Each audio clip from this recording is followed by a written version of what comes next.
warahmatullahi wabarakatuh. Blessings upon all of you. Good afternoon, ladies and gentlemen. Welcome to the hybrid seminar on tackling non-traditional security challenges, technology, cybersecurity, gender-based violence, and the women, peace, and security agenda in ASEAN. My name is Romy Prasetyo Sianturi, and I am honored today to be your master of ceremony throughout this entire event. Ladies and gentlemen, to start off our event today, we shall express our biggest gratitude to God Almighty for uniting us here in Auditorium Mochtar Riady, Faculty of Social and Political Sciences, Universitas Indonesia, to discuss an issue that is rampant and very relevant in our globalized world nowadays. Having said that, I would love to welcome firstly the Ambassador of Canada to ASEAN, Her Excellency Vicky Singmin. Welcome. And the Permanent Representative of Malaysia to ASEAN, Her Excellency Datuk Nur Izzah Wong Mei Chu. Welcome. Also the Dean of Faculty of Social and Political Sciences, Universitas Indonesia, Professor Samiarto Aji Perwanto. Selamat datang, Mas. And the Head of Department of International Relations, FISIP Universitas Indonesia, Associate Professor Asraf Rijente, PhD. And also Ibu Mamik Sri Supatmi, Head of the Committee on Sexual Violence Prevention and Response. With this opportunity, I would like to also welcome our distinguished speakers and moderator who will help us dig deeper into the agenda, as well as our participants today online or on site. Thank you so much for coming here.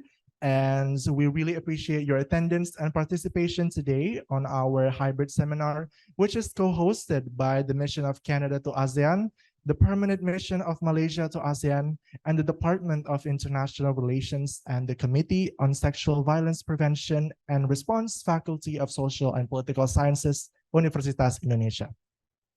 Ladies and gentlemen, today's webinar is held in the spirit of time for the 16 days of activism against gender-based violence, with the aim of providing a platform for all of us to firstly gain knowledge from the Women, Peace and Security WPS agenda in ASEAN, which is also supported by the Mission of Canada to ASEAN as well, from our prestigious speakers. Then our discussion hopefully can provide a substantial platform for deeper understanding of the topic. With that in mind, this seminar hopefully will be able to fulfill our desire to reflect on gender-based violence and essentially take action to end it as soon as possible. Ladies and gentlemen, I think we have a lot of important agendas ahead of us. Therefore, we shall begin with the first agenda. We would like to invite firstly the Ambassador of Canada to ASEAN, Her Excellency Vicky Singmin, for a welcoming speech to officially open our event as well.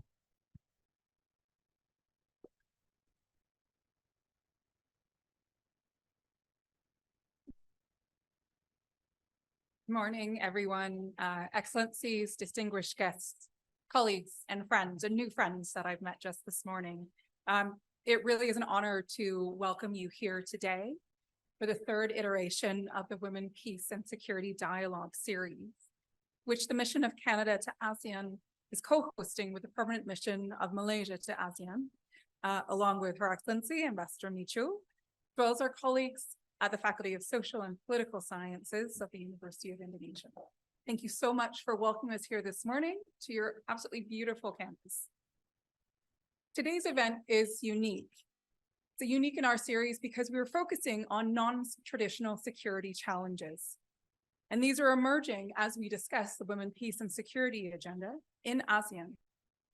And as our MC already mentioned, our discussion is taking place during a really critical period of time during the annual international campaign of 16 days of activism against gender-based violence. The 16 days of activism is a time to call out, to speak up, and to renew our commitment to end gender-based violence in all its forms. Today, we will dive into the subject of tackling technology-facilitated violence against women and girls. We will discuss cybercrime, cybersecurity, as well as possible counter-narratives to prevent violence. We'll explore how we can apply the WPS lens when we think about these emerging challenges. Women, peace, and security is a shared priority for Canada and for ASEAN. It is a core element of Canada's feminist international assistance policy to achieve sustainable peace and reduce inequality.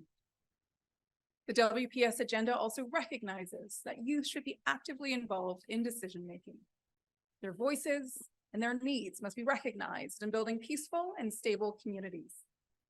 There are many linkages between the WPS agenda and youth, peace, and security. Both are fundamental to security and should not be viewed in silos.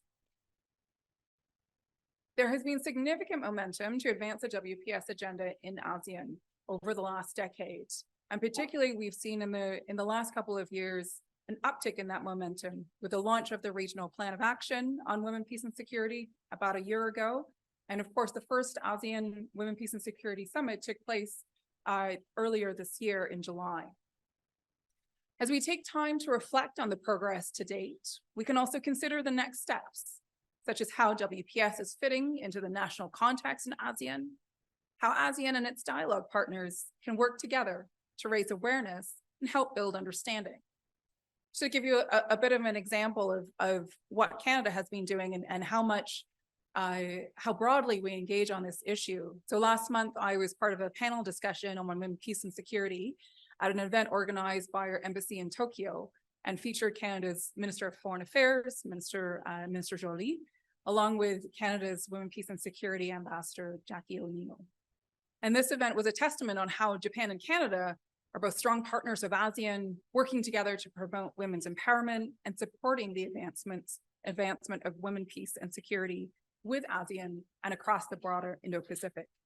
I was also just in Brunei, I think about a week ago, and there I had an opportunity to engage with some key stakeholders to discuss their work in how they are advancing Brunei's plans to develop a national plan of action on women, peace, and security.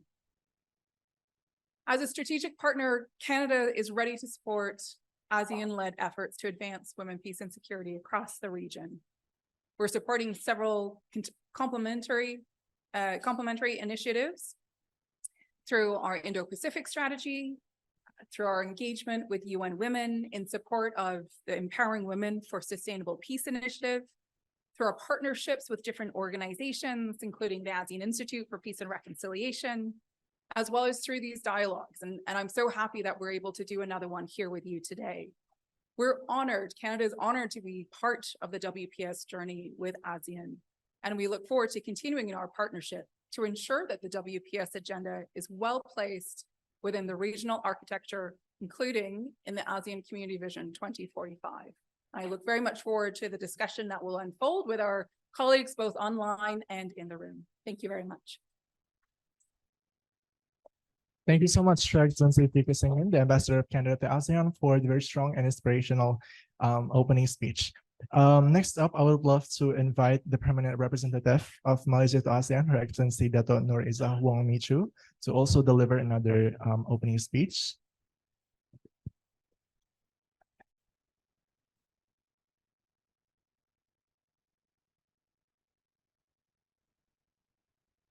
Thank you, Mr. Moderator.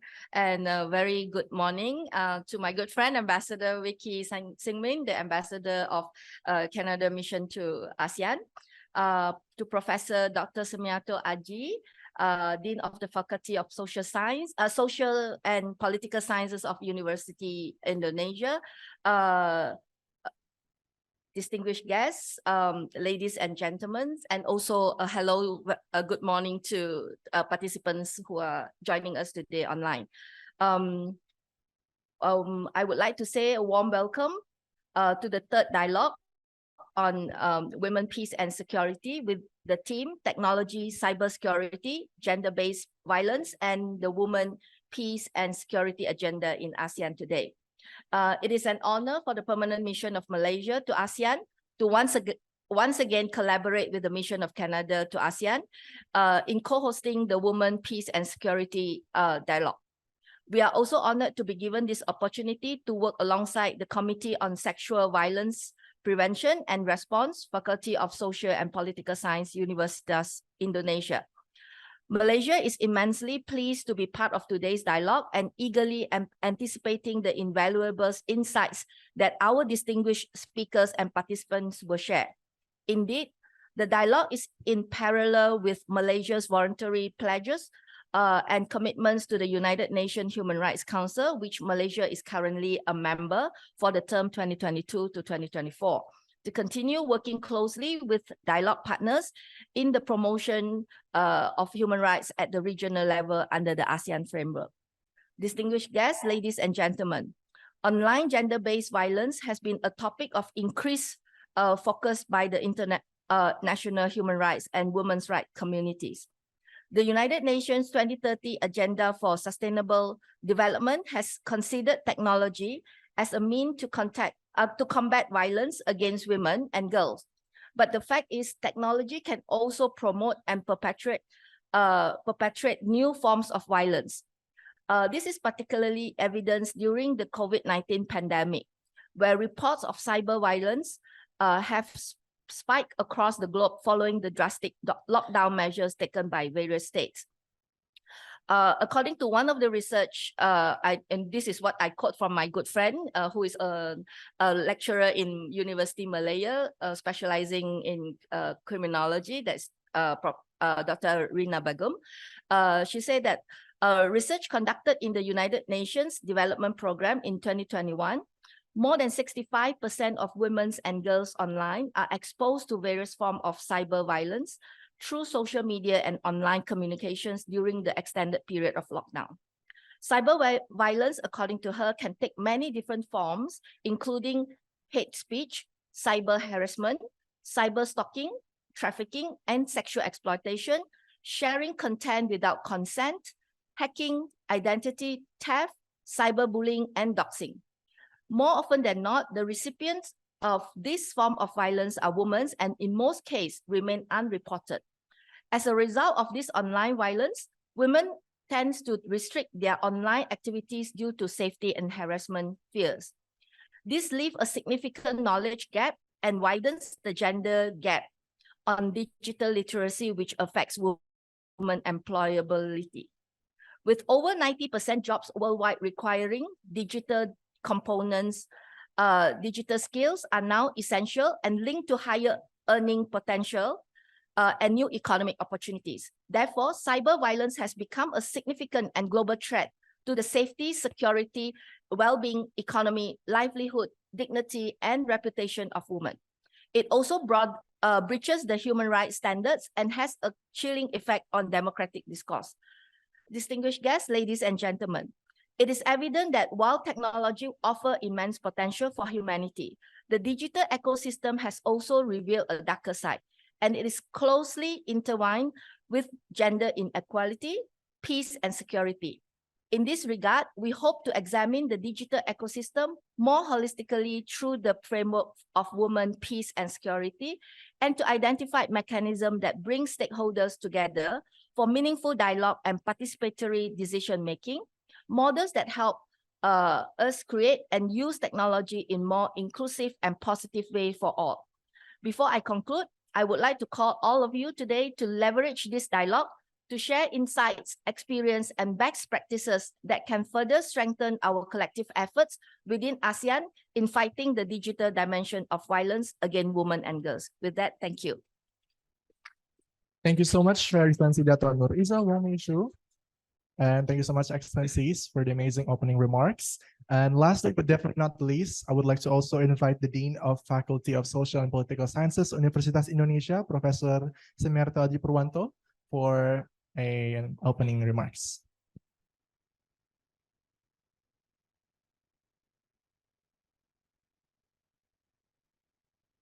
Terima kasih. Selamat pagi. Good morning for all participants. Her Excellency Vicky Singmin, Head of the Canadian Mission to ASEAN. Her Excellency Dato' Noriza Wongmicho, Permanent Representative of Malaysia to ASEAN. ASEAN Member State Representative, Dialogue Partner Representative, distinguished speakers and guests, both who attend this event here or in the online section. Students, ladies and gentlemen, I am delighted to welcome you to the third installment of the Women, Peace and Security WPS Dialogue Series, hosted by the Department of International Relations. We have Ibu Asra is the head of international department here. Thank you very much. Terima kasih, Bu Asra. And the Committee on Sexual Violence Prevention and Response. We have Dr. Mami Supatmi as the coordinator of this Committee on Sexual Violence Prevention and Response. I should tell you that this committee is actually the first, among the first committee that we have in the university, not just in the University of Indonesia, but all over university in Indonesia. So actually we are very proud of what our professor here come. So this seminar is held in collaboration with the mission of Canada to ASEAN and the permanent mission of Malaysia to ASEAN. With this, I also would like to appreciate and thanks for this kind of collaborations. As we gather today, we are not merely convening for a discussion, but also participating in a vital dialogue that express the pressing issues at the intersection of technology, cybersecurity, and gender-based violence within the context of women, peace, and security agenda in the Asian region. As Dato Norisa already mentioned, Malaysia, Indonesia, and I believe all member of ASEAN in the Southeast Asian region is the people that is really or highly attached with internet. All of us have our mobile phone in hand. And so we connected with internet almost 24 hours in a day. So these are very important issues to discuss. A lot of issues that have been raised with this highly exposed with the internet. Not just it enables us to interact more easier, much more easier, but it's also have some negative effect of this. So this dialogue is really important to be held. And the relation between Canada and ASEAN started 46 years ago. It's quite a long time ago. And the commitment to advancing the WPS agenda remains a shared priority. And I'm just told the Madam Ambassador from Malaysia and Canada that only last week, we also have the UK Ambassador for ASEAN, as well as Indonesian Ambassador for ASEAN. And it only to show us that the ASEAN cannot really, perform by the ASEAN itself, but the ASEAN Plus is really important for these issues, right? So today's dialogue built upon the foundation laid during His Majesty's Canadian ship Winnipeg's visit in 2022 and aligned seamlessly with the ASEAN outlook on the Indo-Pacific and ASEAN joint statement on promoting women, peace, and security. Our distinguished speakers today, representing a diverse range of expertise, will delve into critical questions surrounding technological facilitated gender-based violence, observe trends that may undermine peace and security, and the applications of the WPS lens to tackle cybersecurity and online hate speech in the face of rising conservation, radicalization, and extremism. Well, again, last week we have a Southeast Asian conference attended by more than 170 participants with around 200 papers presented. And one of the issues that raised by one of the speakers is actually the same issue that we are talking today about how internet in Southeast Asia, especially he underpinned the case of the Philippines, where the internet is also highly become part of the everyday life there. So again, this seminar is really just in time of the that we can discuss more of this issue here. This event is not only important to gain insight from these experts, but also a platform for collaboration and collective actions. We encourage active participants from the academic community with the student of our faculty here, the Faculty of Social and Political Sciences, as the primary target, along with the general public interested in these crucial matters.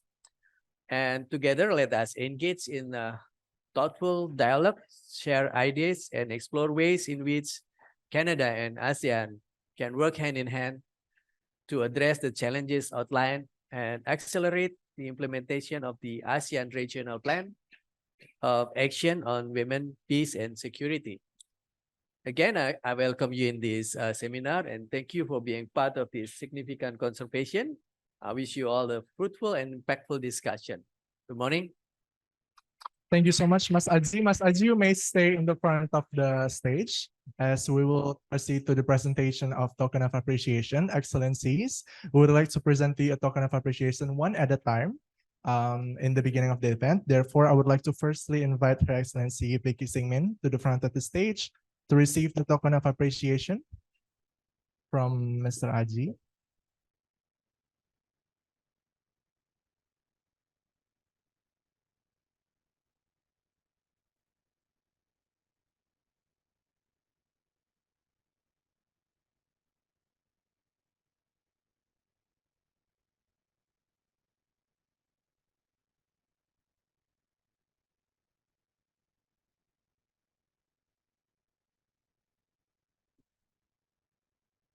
Thank you. And next, we would like to invite the permanent representative of Malaysia to ASEAN, Her Excellency Dato' Nur Izzah Wong Mei Chu.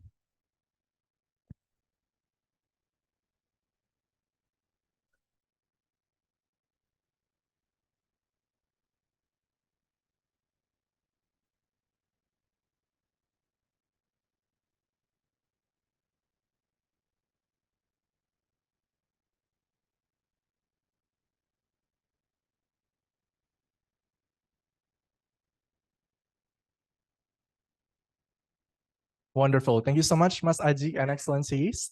Therefore, with the conclusion of the opening remarks, we can now continue to today's discussion, which is going to be super fruitful.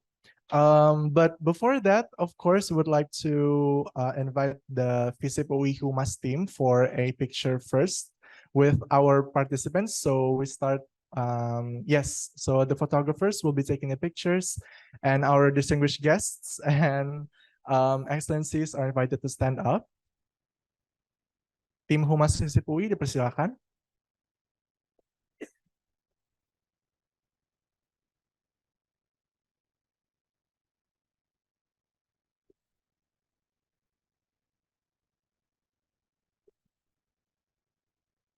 Okay, picture in 3, 2, 1.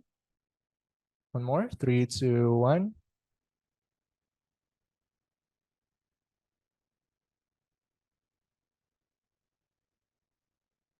Great. You all may stay seated.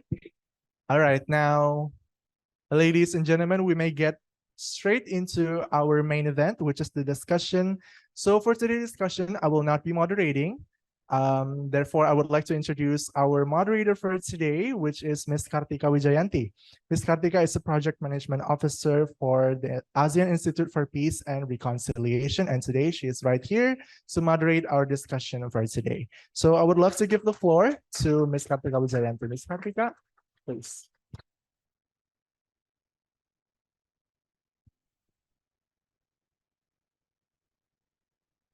Good morning. Assalamualaikum warahmatullahi wabarakatuh. I hope you're all in good condition, excellencies, ladies and gentlemen. I would like to invite our speakers who are here in person to come on stage and join me.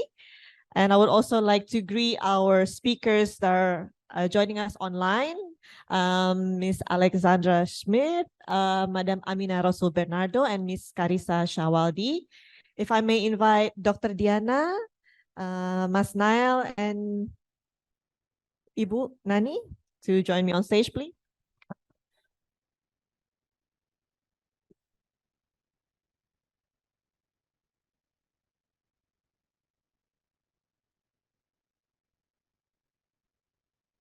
Hello, can you hear us well? Our speakers joining us online, can we have you greet our excellencies and our participants in the auditorium? Can you say hi? Excellencies, Madam. Salam. Okay. Morning, everyone. Just making sure that okay. So good morning, Excellencies, ladies and gentlemen. Although the banner says it's hybrid seminar, but because this is the WPS Dialogue Series, so I hope we can have a conversation this morning.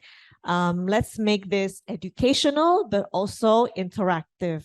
And my role here, although it says moderator, but please allow me to be this conversation facilitator. We don't have mediation yet in ASEAN, so we can only call it facilitation and that kind of thing. So I would really encourage our friends, our students at the back, to be involved in this conversation this morning. There's no PowerPoint. You cannot ask for a PowerPoint after this session ends. So we have to practice our active listening. So actually listen to what everybody says here, okay?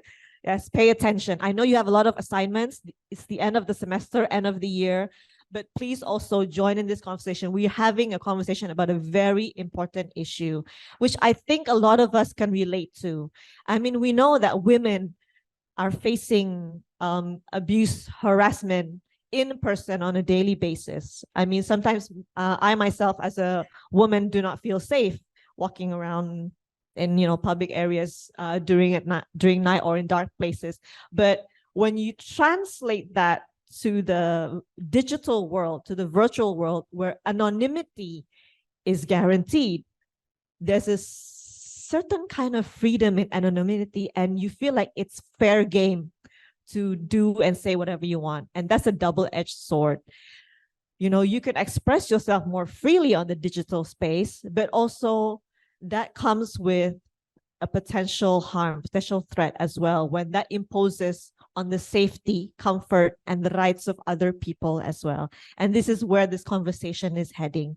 So I'm going to have these conversations with our 6 speakers this morning, and I hope you will converse with them as well. So later on, when we open the Q&A session, please do introduce yourself and express your viewpoints. You can have a response, you can have a different opinion, or you can also ask questions. How about that? Okay? Okay, so I'm gonna start off introducing first our speakers, if that's all right with you. I'll try to do this very quickly, and I know that we are very eager to hear what each of our speakers would like to say. I'm gonna start off with Dr. Diana Teresa Pakasi, and she's the chair of the Center for Gender and Sexuality Studies of the University of Indonesia, homegrown. And then we have Mr. Nathanael Sumampau, PhD, a forensic psychologist, also from University of Indonesia.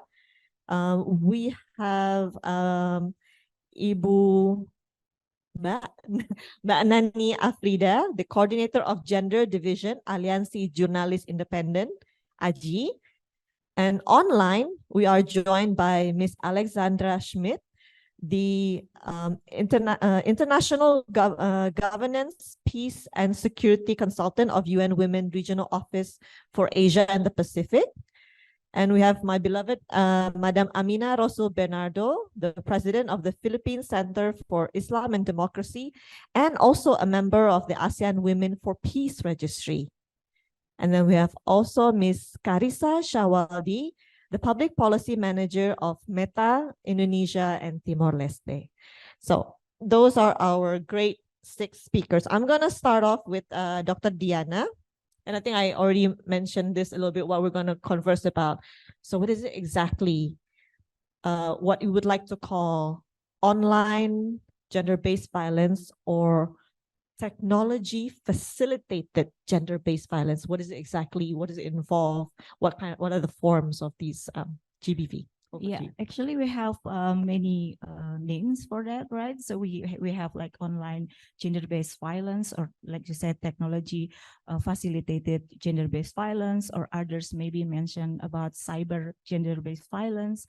But we have to, I think, first of all, we have to understand the occurrences of gender-based violence with the digitalization of our society, in particular the development of Internet 2.0, whereas we as a user of the internet, we are no longer serving as, passive user or consumer, but also the internet allow us to, participate in the production of digital world. For example, maybe I don't know if the audience here, maybe the younger audience, they don't have experience about, only website, for example, but now internet is very interactive, right? So we're not only consume, but becoming only like readers, but also we can create content.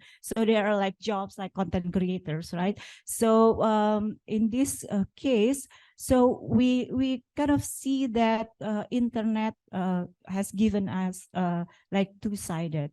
The welcoming speakers already said that, first of all, of course, the internet allows us to, enable us to, for example, for women to gain, I don't know, like access to internet, so they can have like better jobs, for example, and yeah, women empowerment, etc. But on the other hand, of course, they have like risks, right? So in this case, we also see that internet, they have kind of, for example, like gender-based violence, risk in our society. So in regarding the privacy and etc. And this comes to like the not only that kind of harms or violence appears in online, but then we have the concept of technology facilitated gender-based violence. This concept emphasizes the facilitatory role of ICTs, right? So we see this concept as how the ways in which the ICT or digital technologies actually can be used by people to become like sexual predators, like so it's incidents of gender-based violence. But the concept itself, the way in which the technology facilitates us, so it's kind of like they kind of like intersecting, like interconnectedness between the offline and the online. So we use technology in our daily lives, not on necessarily like every day in real life, the offline world, right? But also the technology itself also appears in online. So it's kind of like, yeah, the concept of technology facilitated is kind of like giving us the interconnectedness between the online and the offline. So that being said, we have to understand that gender-based violence in the online sphere is kind of like embedded actually in our real world phenomenon, right? So it is embedded in the structure of inequality in our society, embedded in including the gender inequality in our society. So it's not kind of like, vacuum world, what happening in the online sphere, but also it has kind of like extension a bit, but also it's kind of new forms of not only harms, but also new forms of sexual relationship, but also it leads to new vulnerability. It's kind of so if we want to tackle online or technology facilitated gender-based violence, so we have to understand how it has like connection with our real world. So how actually people use technology within the context of the society itself. So we have to understand the for example, like gender imbalance and etc. Yeah. And Dr. Diana, could you just perhaps explain what are the forms of cyber attacks or cyber violence towards women? And could you perhaps also explain that I read that sometimes the actors behind the violence, the perpetrators, are actually people that the victims themselves know. So perhaps former intimate partners, people that actually Yeah, exactly. So we have to, so there is kind of like interconnectedness from our real world to to the online sphere. So many cases of gender-based violence actually kind of like, extension of new forms of what happening, gender-based violence happening in our real world. For example, like revenge porn or online sexual harassment or sextortion. Sometimes they are parts of intimate, like you said, intimate partner violence. So there are many studies actually showing that. So it can be like happening in real world, for example, impersonal relationship. We don't know, like strangers, and then send you kind of like sexual images, but also it can be like someone that you already know, of course, like it can be part of IPV, but it also can be part of, larger, I think, for example, like political unrest. Like my study earlier this year, we found that women as human rights defenders, they are very vulnerable. They are so exposed by gender-based violence because of their political agenda or also their ideological agenda. So it's kind of like entangled in this world, of course. So it's kind of it can be driven by like intimate relationship, but also like religious, political, or even monetary driven, and etc. So Thank you, Dr. Diana. And any form of violence or harassment causes a scar. It causes a certain kind of trauma. And I just wanted to ask to Mas Nathanael, what are these psychological effects on the victims themselves? Some some will undergo these kinds of cyber attacks for a prolonged period, but sometimes even one attack is enough to cause psychological damage. Could you perhaps explain a little more about these forms of? Thank you, Mbak Kartika. First of all, I would like to strengthen previous speaker Budiana points about the GBV, specifically about online GBV. Actually, I think we should understand the root causes of this online GBV. So I think the main cause is not about the advancement of technology, the existence of, let's say, internet up to the rural area in Indonesia, and also the idea that at this moment we are living in the world without border.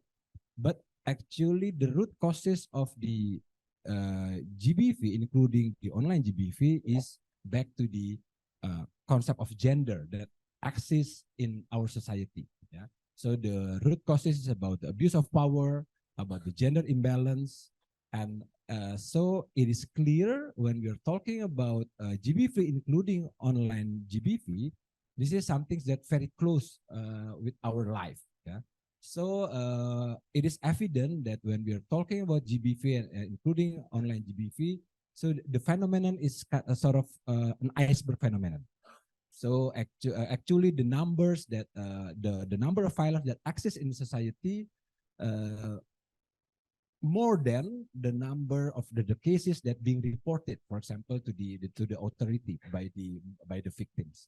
So that's the first point that I would like to I would like to highlight.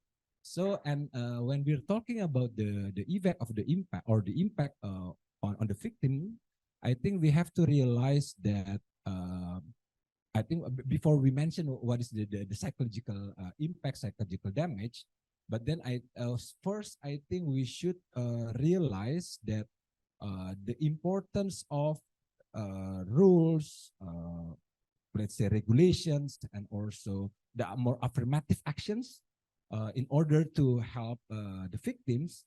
The main reason is about the effect or the impact. Why? Because as a psychologist, and I think all of us, some of us here, our colleagues who work with the victims, we found out from the reality that regarding the, let's say, the huge impact, the devastating impacts that experienced by the victims. in many cases, it's more than what we expect, more than what we assume.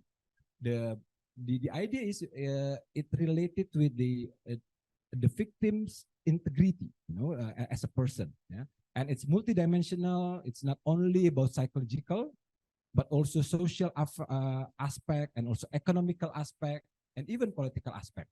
So that's why I think the important thing that we as an academics and also as a society, we have to promote the perspective that put the victim best interest at the center. So we have to prioritize the safety of the victims, and we have to number one is the issue of safety rather than the issue of, let's say, in order to protect the family reputation, for example, or even the institution reputation. Yeah. And talking about the effect of the victims, we also have to understand there's individual differences.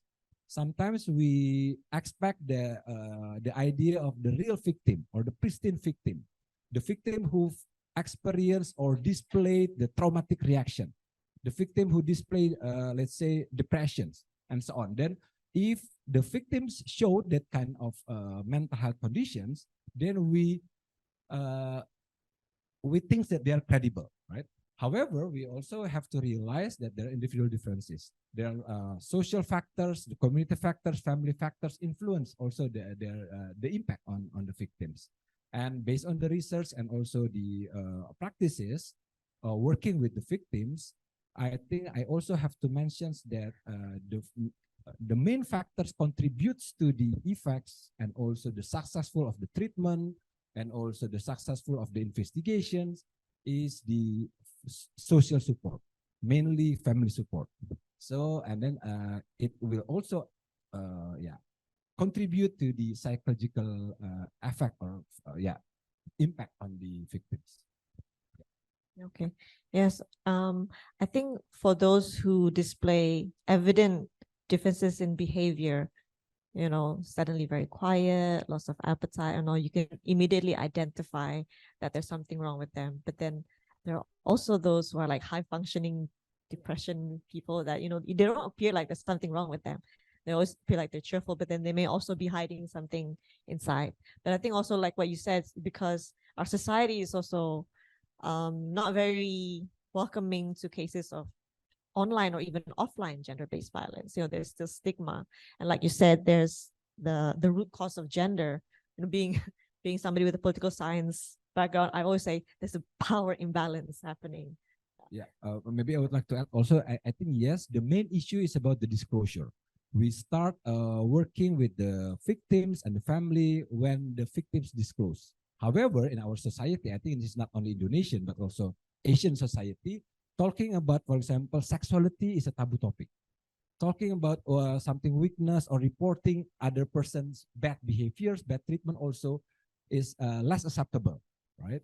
So it also makes the complexity of the victims to report, to disclose what actually happened, tell or no tell, right? So I think this is also important.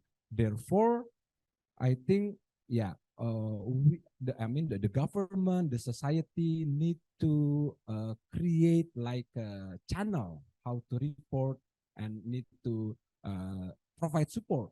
Yeah? And we also found out from the anecdotal stories and also report from the news that the idea of victim blaming. Yeah? Because in many cases, the initial reactions is would like to explain why it happened. And in order to get the answer about why it happens, sometimes like law enforcement officers or let's say the authorities try also to find out the contribution from the victims. However, actually, when we understand that the one who did it is the perpetrator, therefore we should ask responsibility for the perpetrator, not for the victims. That's, I think, very important for us to understand that as well. Correct, Dr. Nathanael. And maybe because you mentioned the responsibilities of the government and various supporting system around this issue, I'm going to bring in Alexandra, our expert from UN Women. Alexandra, could you explain a little bit about the existing international, regional, normative frameworks on prevention and protection of women from online gender-based violence, women and young girls, gender-based violence, and then the how we apply that to the context of women, peace, and security agenda framework, how we prevent or how we tackle the issue of online gender-based violence. Over to you, Alexandra. Okay, thank you so much, Kartika, for that excellent question. And I just wanted to start out with saying, while we've seen that the impact of technological advancements in our societies is increasingly in the limelight of especially in the debates we're having today. These are actually debates that have been going on for quite a while. So there is a lot of normative and policy work that's underpinning these discussions. However, as technologies continue to evolve, and as we're starting to get a better understanding of their impacts, especially their social impacts, the scope of these discussions are rapidly expanding, which we have seen, in the recent years, not only in terms of public debate, but also cross-normative frameworks for both gender and technology and cybersecurity. So I'm hoping to provide a bit of an overview of how these norms and policies have developed up until today, to also see what are the entry points for us to leverage the WPS agenda to further strengthen these dialogues. So in terms of the linkages between gender and technology, we see that these were recognized already, back in 1979 when the CEDAW Convention was adopted. However, this mainly focused on stressing the importance of ensuring that women, especially women in rural areas, having access to technologies to have better access to public services.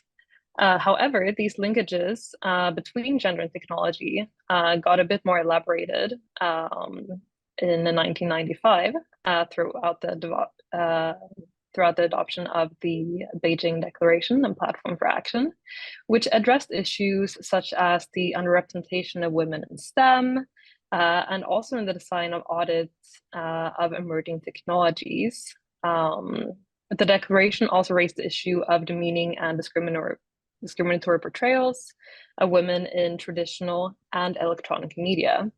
And in fact, women and the media was outlined as a priority area under the declaration, followed by two strategic objectives, which were to increase the participation and access of women to free expression and decision-making in and through the media and new technologies of communication, and also to promote a balanced and non-stereotyped portrayal of women in the media.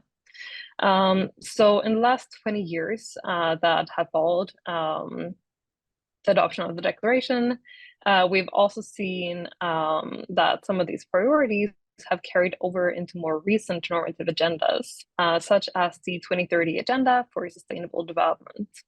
And while gender is not fully mainstreamed throughout the ICT-related indicators that are included in the SDGs, we see that there are specific targets, for example, under Goal 5, which relates to gender equality, which commits to using ICTs to promoting the empowerment of women at large. But we've seen as technological transformation has been on a rapid upward trajectory, these normative frameworks have truly continued to expand. So beyond the issues of women's leadership in technology-related fields and online stereotypes, there's also been an increasing level of recognition across debates in the United Nations General Assembly and the Human Rights Council and other intergovernmental bodies, recognizing a broader range of online safety concerns which are faced by women. And this has included many of the issues that were mentioned by the previous speakers, such as discrimination, violence, harassment, but we also have issues of arbitrary surveillance and hacking, for example. And these dialogues have really recognized that the violations and abuses that constitute obstacles for women's full enjoyment of their fundamental rights and freedoms in online spaces. These observations have been further substantiated earlier this year through the 67th Commission on the Status of Women, which was held under the theme Innovation, Technological Change, and Education in the Digital Age. And while the outcome document of sessions echoed some of the concerns which I have raised already, the Commission also recognized the contribution of digitization to the full, equal, and meaningful participation and involvement of women in peace and conflict prevention efforts. So the recognition of these linkages is actually quite recent, and there still remains a lot of work to detail these interlinkages further. However, this has really been an important stride to integrate gender into traditional cyber and international security debates. For example, we've seen that the first debates on cybersecurity in the context of national and international security also date far back.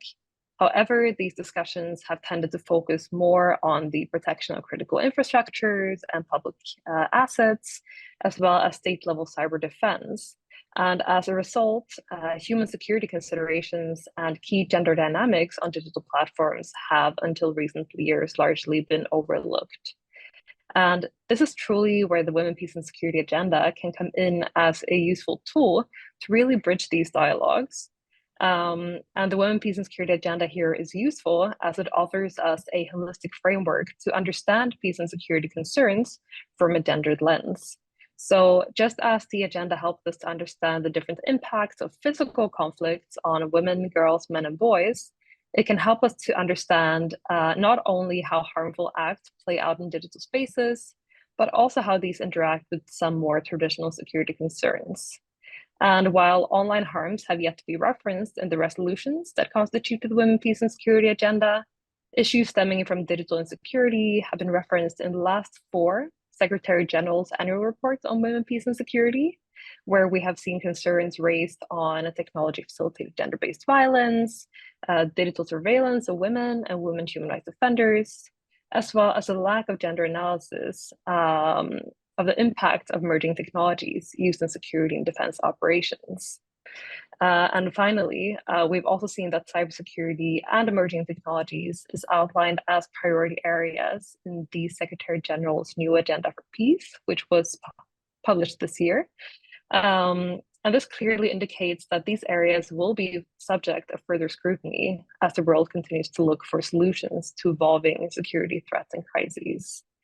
And this trend is also evident from local efforts, as we've seen an increased recognition of the relevance of cybersecurity to WPS commitments on community, national, and regional levels, in line with awareness of these issues increasing.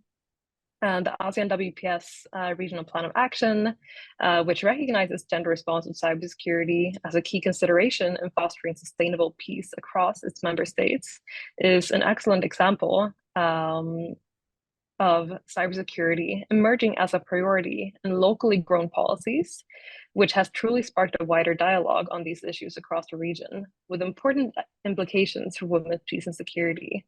And I think this is something that I'm looking forward to exploring further with other panelists in the dialogue that will progress today.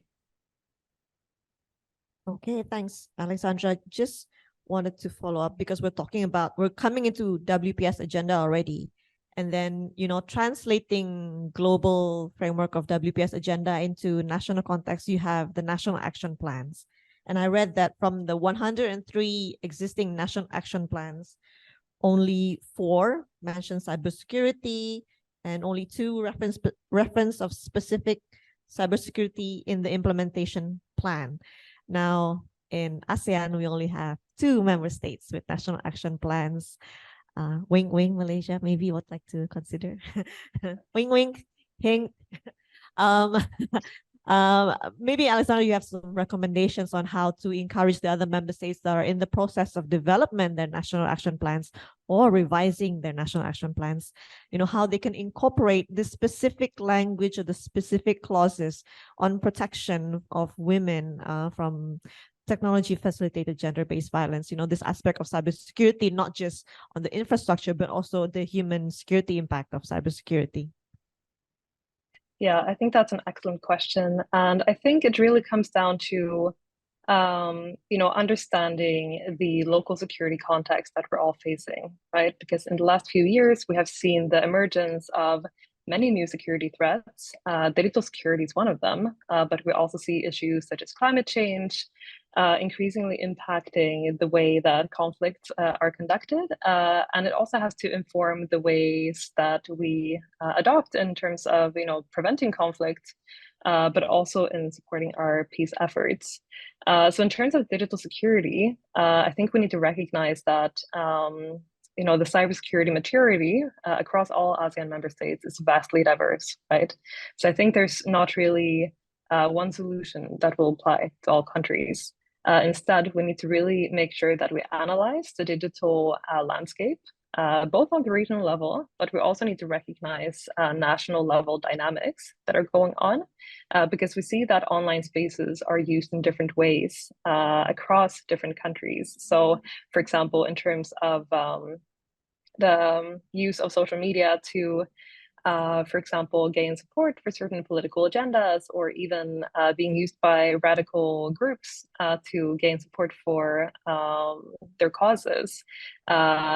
In order to truly tackle these issues, we need to understand how they work in our context. So I think that initial step for states that are developing national action plans is really to sit down and look at the broader security context that they're facing. And here also go beyond traditional security questions and look at, okay,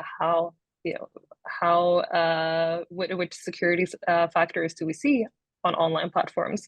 Which security factors do we see as emerging from climate change or other external factors?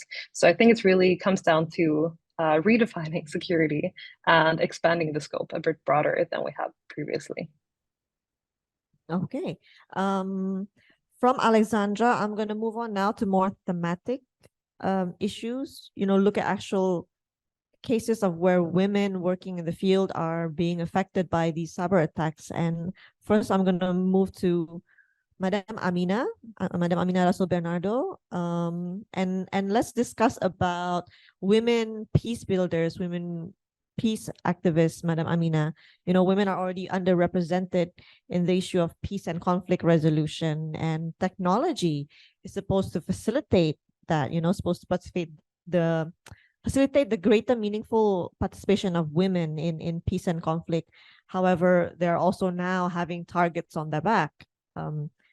And they're experiencing cyber attacks and situations where it's also harmful for them to be able to contribute to any peace processes happening in their respective communities or countries. Could you perhaps share with us a bit more on the specific kinds of harms that women working on the peace and conflict resolution sectors are experiencing? Thank you for that question, Kartika. But first, I just want to premise the Women, Peace and Security agenda in the context of human security. I think many still think of the Women, Peace and Security agenda as something that is important in areas of armed conflict. And actually, it's not.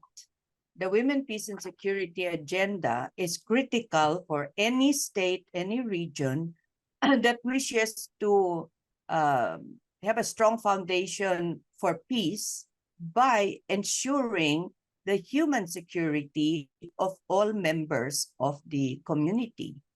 And in that particular context, it's not just important for Myanmar or Southern Thailand or us in Muslim Mindanao or in the parts of the Philippines where you have the armed group of the Communist Party. It is important for peaceful Singapore, Malaysia, Indonesia, and everywhere else. When you look at the Regional Plan of Action on Women, Peace and Security that was launched last December 6th, we already started looking at the issue of non-traditional security threats. And as had been mentioned earlier by Alexandra, this now includes issues of environmental concerns, climate change, and the impact of tsunamis and droughts on very scarce resources which could lead to societal conflict. Might not lead to armed conflict, but certainly it's going to put stress on the security of the state. You're looking at now cyber security threats. Now, in my country, because as had been pointed out earlier, the Philippines is, very active in the cyberspace. TikTok, Telegram, Facebook, you name it, Filipinos are on that platform. And because government has become quite concerned about cybersecurity issues, gender-based violence online, my government has actually started steps to try and provide protection for its citizens online. The issue, for instance, of online pornography, child pornography, the release of photos that women or girls did not approve of. My government actually has passed a law that looks at the protection of the victims and running after the perpetrators. Our Justice Secretary Remulla is actually already been in touch with the United States Human Security officials to talk about collaboration on how do you deal with these threats online. And while we do have programs, we have regulations, we have laws that protect, that give protection, and that push for running after these perpetrators. The problem that we have in the Philippines, and which I see in most of the ASEAN member states as well, is really the matter of implementation. It's great that we have an ASEAN Regional Plan of Action on Women, Peace, and Security. It's wonderful that in the Philippines, we're already into our 4th generation National Action Plan on Women, Peace, and Security, and Indonesia has its National Action Plan on WPS as well. But if member states cannot provide sufficient resources for the implementation of these programs, these safeguards that will protect women and girls, that will promote their participation, that will support relief and recovery, it's going to be very difficult to ensure the human security of our communities. Now, going to the question you asked about the impact of women in cyberspace, I think in many countries, when women run for office, and I have heard already, and I've read information about this coming from Malaysia, from Japan, women are more prone to harassment online, to push them away from the field of politics. There are, like in the case of the Philippines, there are regulations that seek to stop this from happening, but it is very difficult to implement. How do you catch the perpetrators? How do you get the evidence? All of these are quite difficult.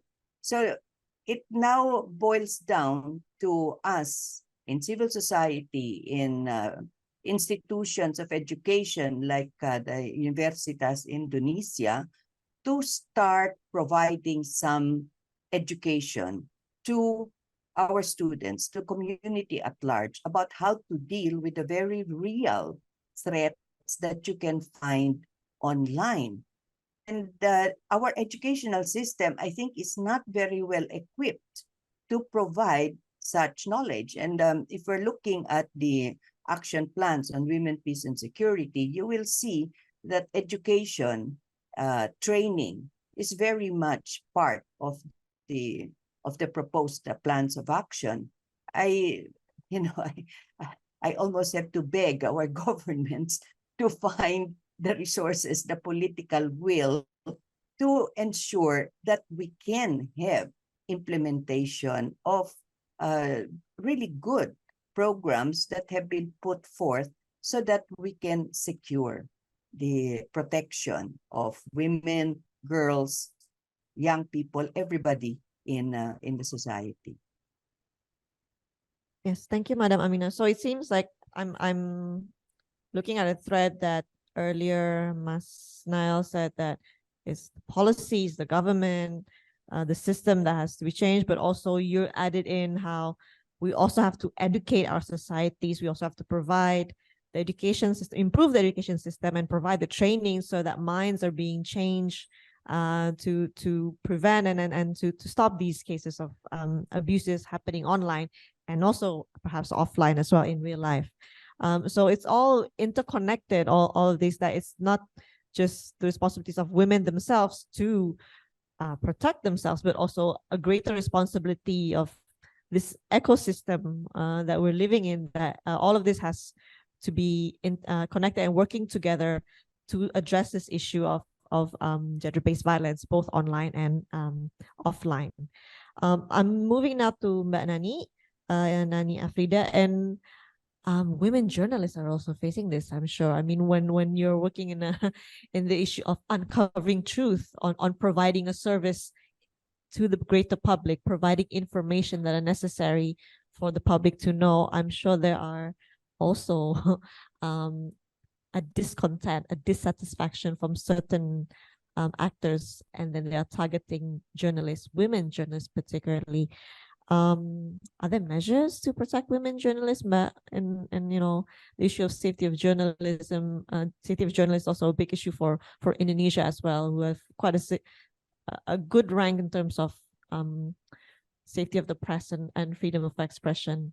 What are the forms of cyber attacks for women journalists?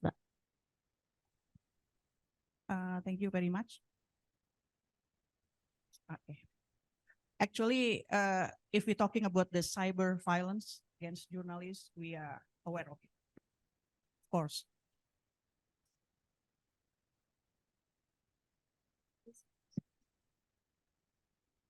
However, as the election in Indonesia is approaching, we also face another challenges, and it is totally another problem for us, to be honest. But I would like to share about the research that we done like last year about the violence against female journalists in Indonesia.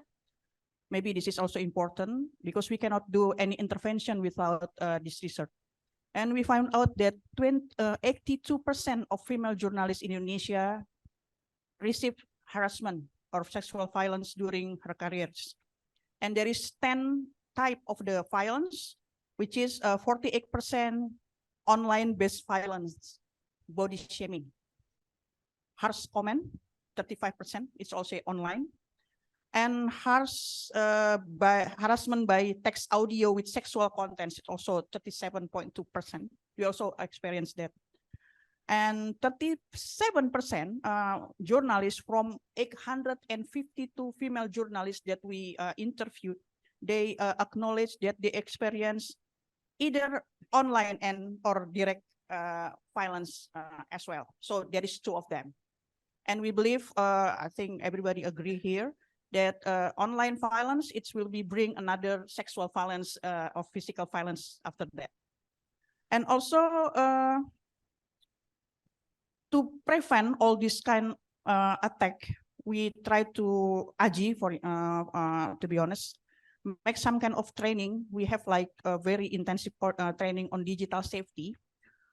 We encourage journalists to not open their social media publicly, but try to like select people who want to join or follow us. We also strengthen our password with the 2 times password to make sure that it will be difficult for us, for people who don't like us to attack us. So we do anything we could to make sure that the sexual violence against journalists via online will not happen to us, even though it will be kind of difficult because we still violent experiences as well. For instance, one of I will share the study case here.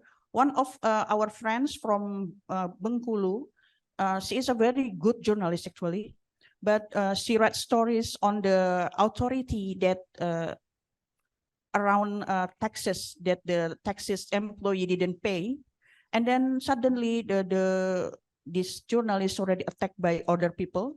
The photos in the media social spread around, even the family, and after that the career is already like destroyed because of that. She must resign from the company and also cannot get any scholarship because of that, because digital what you call remains is still there whenever people want to know something about her, and then it will be like a bad thing in the content. So it's also part of the thing that we should be addressed in the situation. AJI has 1,800 members around Indonesia with 40 branches. All of us, only 30% of us are female journalists. So the rest are male journalists. And we also have like SOP or standard of procedure how to prevent and tackle sexual violence within the organization. And the thing is, it's only for 1,800 people, while journalists in Indonesia like 10,000 or something. It's a big number actually. And AJI encourage press council to make a more comprehensive regulation, and will be followed by the newsroom. Because sometimes when we find out there is a victim of the violence, we cannot like reach the company to taking responsible for that, because they said we don't have any measurement, we don't have any SOP. But the thing is, they still like, sorry to say, mix up between the violence against journalists regularly with violence against journalists in terms of sexual violence, which is totally different in terms of the impact. So this is what happened, and then we try to connect with the press council. In the future, press council will be like spread the regulation to all newsroom to implement that. This is a very good information actually for us as a media. And then the second one, we also working hand in hand with journalist association from ASEAN. We have a journalist association from Vietnamese journalists. We have also from Malaysia, Filipina, Cambodia, and even Timor-Leste, East Timor. We already have that, and then we make some kind of collaboration. Thank you for the Canadian embassy that already support us for that in terms of the sexual harassment and some kind like the system how to report the number, like by the time it happens we can report it together, because we know the collaboration is very important. We cannot do anything because the sexual harassment happen everywhere, and then we cannot say anything, especially for the journalists who also part of the human rights defenders. That's maybe insight for this seminar. So in AJI, you have SOPs and mechanisms for reporting and managing violence against your women members, women journalists. To your knowledge, other ASEAN, Southeast Asian member states, do they also have similar SOPs, mechanisms that, you know? Last time we met in Cambodia, all the journalist association in Southeast Asia. And AJI like, hey, we have this one, do you have it? And then they said, wow, we want to like try to have it too, because it's also important. But like I said, even though the journalist association has it, but the media, the newsroom doesn't have it. It seemed like 50% success, yeah, according to my experience. Because we also need the association SOP. It's only like can be used by the member of the association, and I wonder how many members of association that they have inside the organization to make sure that this organization can implement that. But we like a collaboration. We try to like give information, we share information. Well, you have to do this, you have to do this, you have to do this. And then everybody like, okay, let's make it. But yeah, we have to wait for the progress on that. I see. So you have the SOPs produced by journalists, peer journalists, right? From the journalist side, but there's no SOP, or there's a lack of SOP from the corporations, news company side as well. But So, if I might add a little bit, if the perpetrators are state actor, it's gonna be another challenging. Usually, if the state actor, we have to like dealing with the bigger fish that will cut us like that. So Aji try to like have a connection with the Victim Protection Association (LPSK), yeah, and also Komnas Perempuan. We try to make a lot of connection that we can to make that. But the thing is still like humble for us how to make sure that the police will deal with that too with Aji. Thank you. sounds like a new project proposal for an activity for No, sensitization of. we have to do that. I mean, MOU with the police is also important. So they will like, okay, this is sexual violence. We cannot do criminal code here. We have to do sexual criminal code for this case.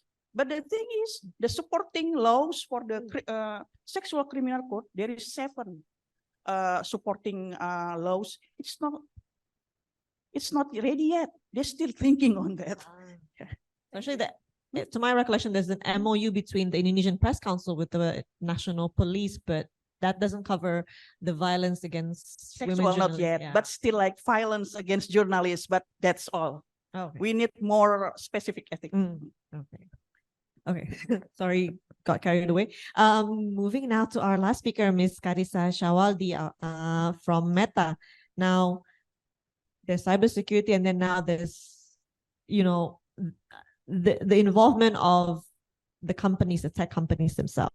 As far as your best knowledge, Kekerasa, what are the existing measures that are already in place to monitor, to prevent these attacks, these forms of violence happening on the online space? And how often or how effective have these mechanisms been since they have been in place, affected? Are there still rooms for, I'm sure there are still rooms for improvement, but what is the level of success for these prevention or monitoring mechanisms? Yeah, thank you for the questions. I think I'll start with the overall approach for safety first at Meta, and how we are prioritizing safety on our platform. I think it's of course not only depends on just partnerships to complement the expertise, right? Because we see that we need experts to be able to kind of guide us specifically on safety, which includes academic researchers, nonprofits, NGOs, and all that. But all of these experts help to guide us as well to improve our policies and improve our toolings, right? So those are the 2 things that are pretty much key to keep our users safe. And in this case, we're speaking on women safety specifically, and how the safety tools that we are evolving over the years have tried to accommodate the changes. But I'll start first with the policy, right? And how our policies for protecting women safety and safety in general, including children, have evolved over times. So we do have what we call as community standards. So this is a set of guidance and guidelines to what can and what cannot be promoted as a content on Meta platform. So this includes Facebook and Instagram. So the community standards governs all of the products, right? And this is definitely a lot of types of content. It includes policies on suicide and self-injury, a policy on human exploitations, a specific policy on child sexual exploitation, abuse, and nudity, a specific policy on adult sexual exploitations and other types of policies such as hate speech, misinformations, and other things that are priorities as well. So these policies are just a sampling of the issues that other types of contents are actually fall through. And these policies are meant to keep you safe, right? So keeping you safe, meaning when users are engaged on platform and looking at types of content, we encourage respectful behavior coming in through our users as well. So and this is a way for us to ensure that our policies also reflect the diversity of our community. We also seek input from experts, especially safety experts, to make sure that we accommodate the concerns and the growing risk that are actually is happening on our platform. So as an example, I would like to give an example on how our policy evolved. So starting in 2012, we only clarified what sextortion is and why sextortion is prohibited on our platform. But gradually, like in 2014, we expanded the definition of non-consensual intimate image, or NCII, as a part of types of content that is not allowed on Facebook and Instagram. And this is always growing, and this is also an effective measurement of why we are always seeking experts' advice to make sure that our policies reflects the current risk that is being seen on platform. And then by 2018, 2020, and by now, we also expanded the guidelines to explicitly allow survivors to name their perpetrators. So this is also a way for us, for everyone, to make sure the survivors are acknowledged and to name their perpetrators, so they know who are the people are need to looking for. And we also expanded sexual harassment policies, created mass harassment policies, and added more protection for activists and journalists. So this is a way for that I see we are always improving over the years, and this is also why partnerships, as I mentioned earlier, is very key to help us guide on what's important, what are the risks, and how to mitigate those risks online and of course offline, right? Because whatever we see online will definitely deteriorate offline. So those are the policies, right? And now, like, when we talk about enforcement, like how do we enforce those policy? It really is depends on three types approach, which is our AI, so proactive detection, prioritizing content review, and also user reports and human reviewers are those three approach that we how we do enforce our policies, specifically on safety and all across of other policies as well. So we look at everything that is reported to us, but not only everything that is reported to us, but also proactive detection using AI. And also when we are talking specifically about Indonesia, then that is a place where we need a handful of human reviewer to help us, right? To understand the context better. So in terms of talking about technology, right? Technology, as I said, if we are using AI, like how do we make sure that the proactive detection really kind of match the risk that we are seeing on platform, right? So as technology proactively detects and prevents harm, we do have specific technology that firstly could photo match technologies that help us detect, remove, and reports the sharing of images and videos that exploit women. So this is photo matching technology is pretty much it's a classifier. So every time we see the types of content again, that content will definitely be removed. And secondly, artificial intelligence and machine learning proactively detect nudity and previously unknown and new harmful content. So this is a pretty black and white types of content that will automatically be removed once it catched by our AI. And speaking of nudity is pretty much a black and white types of content.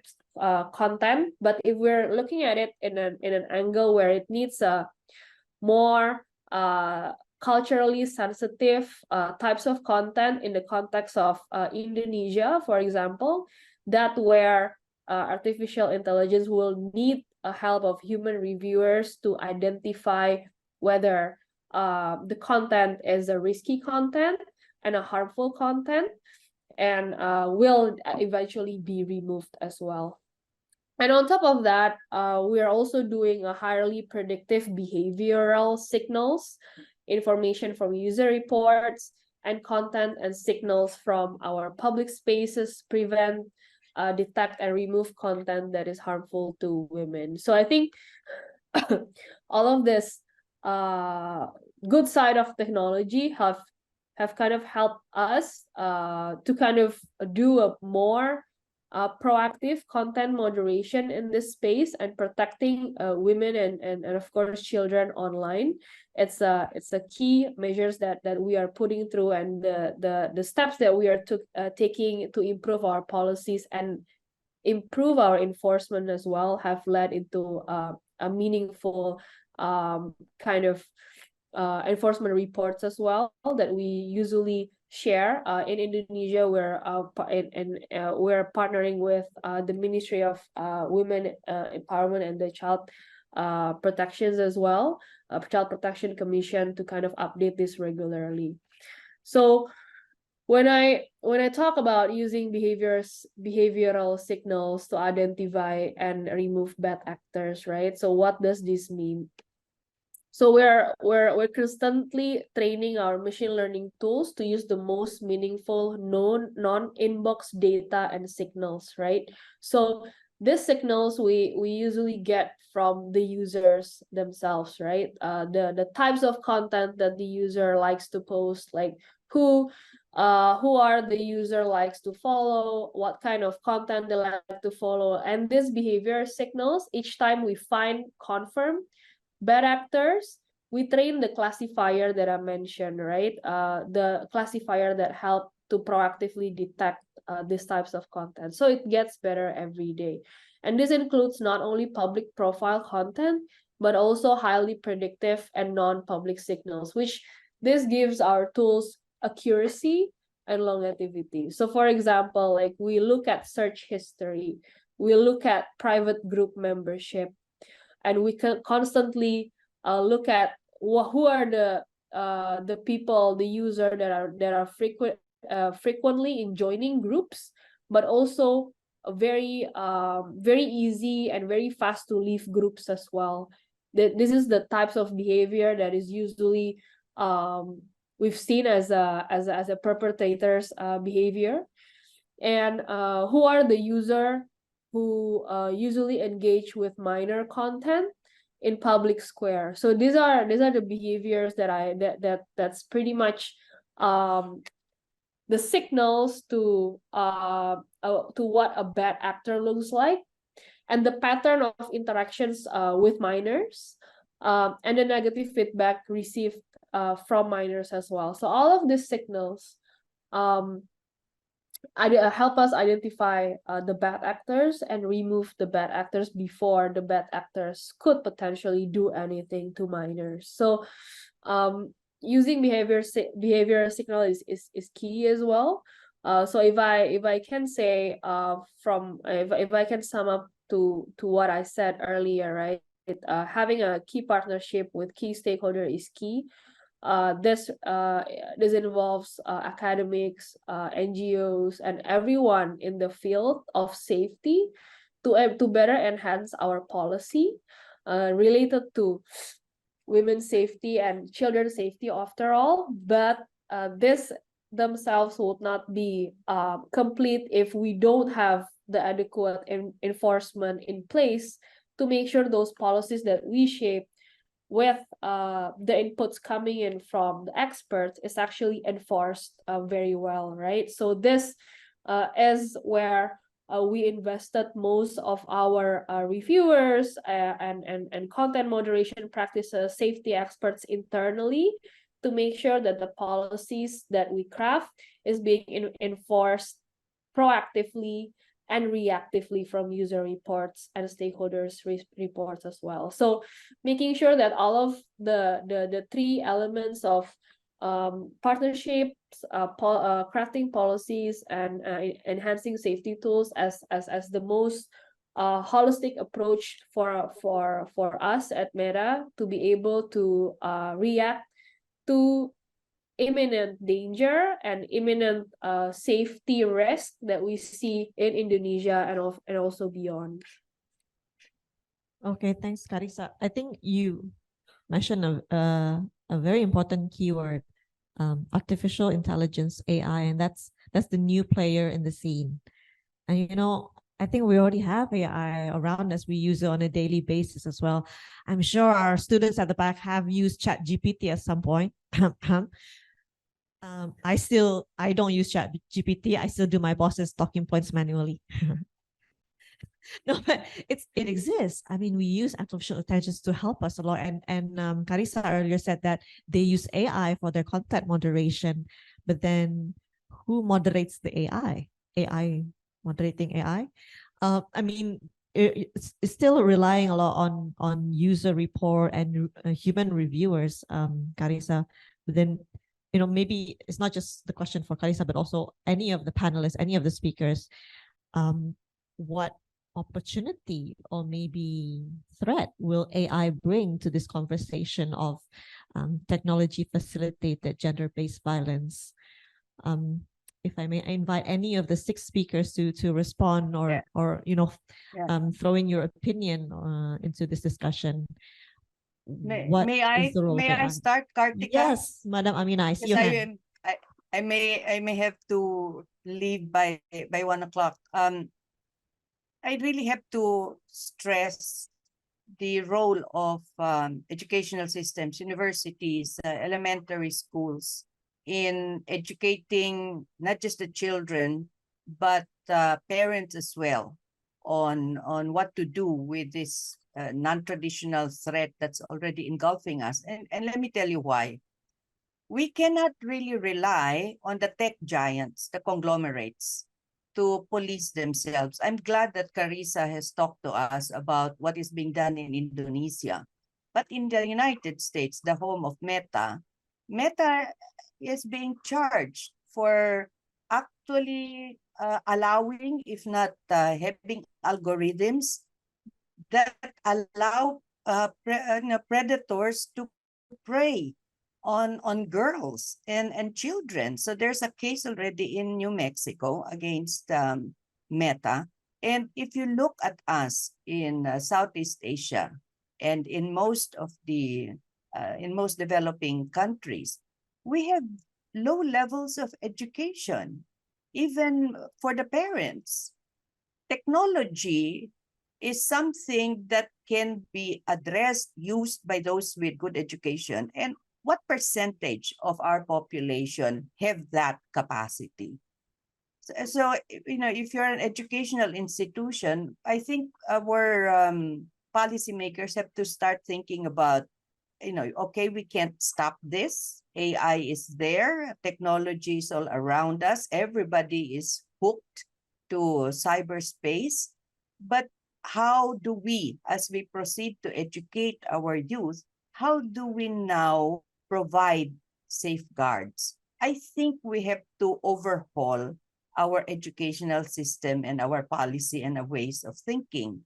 And as for our governments and ASEAN, is there any way that the 10 member states can come together and apply a little bit more pressure on the tech giants so that they become more responsible for unleashing this kind of cyber issues on us? I really cannot see in the foreseeable future how governments like the Philippines, Myanmar, Timor-Leste, and those who are not as fortunate as Singapore, for instance, in having really great educational systems, how we are going to protect our women, our girls, our society from the very real security threats that we now see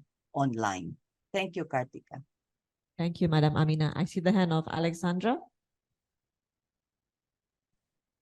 Yes, thank you. So I just wanted to add on that to that discussion, and also to emphasize that I also echo, Amina's point on the need to really, see how do we raise the awareness of not only cybersecurity concerns, right, but also on AI and the technologies, how these are designed. As you also mentioned, Kartika, there's always a human behind, right? So I think there's a tendency to approach AI from quite a technical viewpoint without actually realizing that these are designed, and we have agency in how these are designed as well. And I think that's a broader discussion that we need to have. So just adding on to that, we at the regional office, we have actually been conducting research on artificial intelligence and its uses in peace and conflict settings from a WPS lens throughout the last year. And we have an upcoming report on this coming out next year. And I really want to, emphasize the points by Kekerasa as well, that, AI, I think whether we like it or not, it's here to stay, right? And there are a lot of positive uses of it. We just need to make sure that we use it in a mindful way. And in order for that to happen, I think we need to have a more critical discussion on AI design, for example, and the extent to which women are involved in that design, because we see across numerous everyday AI technologies such as facial recognition, voice recognition, and other technologies that are being deployed, that these tend to include a significant gender bias, and they tend to repurvey negative gender stereotypes, particularly regarding women. And we've seen that this creates negative impacts such as discrimination, stereotyping, and exclusion. So in terms of discrimination, we see that AI tends to produce different outputs for women and for men based only on their gender. And we've seen that widely used facial recognition systems are more likely to misclassify women than men. And we also see that generative AI models have a tendency to not only produce disinformation, but also misogynistic narratives, even though there are more safeguards being included to avoid these issues. However, we still see that these systems tend to repurvey discriminatory sentiments towards women and minority groups. So I think it's important that we open this discussion further, and maybe this is not the forum to do that, but I think it's important to actually realize the agency that we have as users and as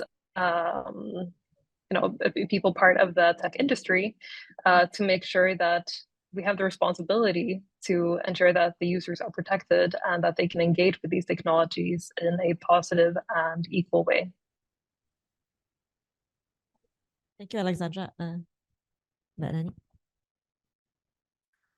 Thank you. When we talk about AI, the thing is it's a threat for journalists, of course, and sooner or later we will retire. People don't need journalists anymore because they can get any content used by AI. So it's better to find another job.